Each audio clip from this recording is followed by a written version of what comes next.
From the castle, we're walking towards Kirin Factory.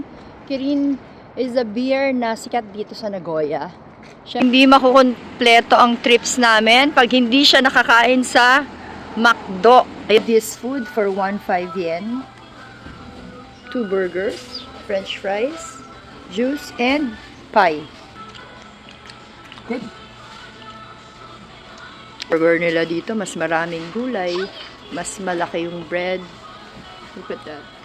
Sulit talagang kumain dito sa Japan kahit fast food.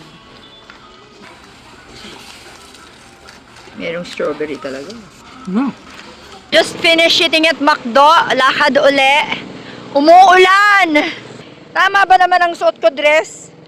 Ang nipis ng suot ko, umuulan! Ang lamig! Kirin Beer Factory. Factory tour at 130. 500 per person ang tour. So while sama sa babayaran yung 500, may free one picture for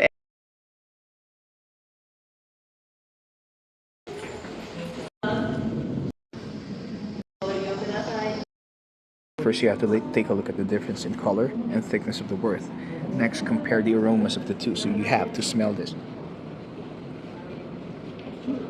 This smells better.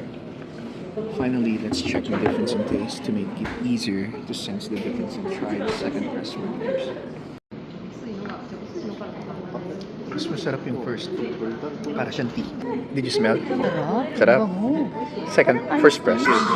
So good. So the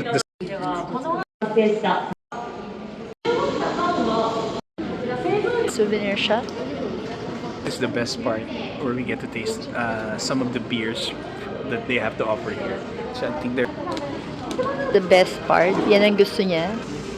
So bakit na beers for him? I'm gonna have the non-alcoholic.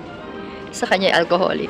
Cheers! Pag nagpunta kayo na Nagoya, don't forget to join this tour kasi sobrang sulit ito. With the beers that you're gonna have, 3 kinds of beers for each person. O ay magkano isa? Ako, I'm not having alcohol, so non-alcoholic yung kinuha kong dalawa. Oh, lasing na siya. Lasing siya. We're done here at Kirin Beer Factory and Museum.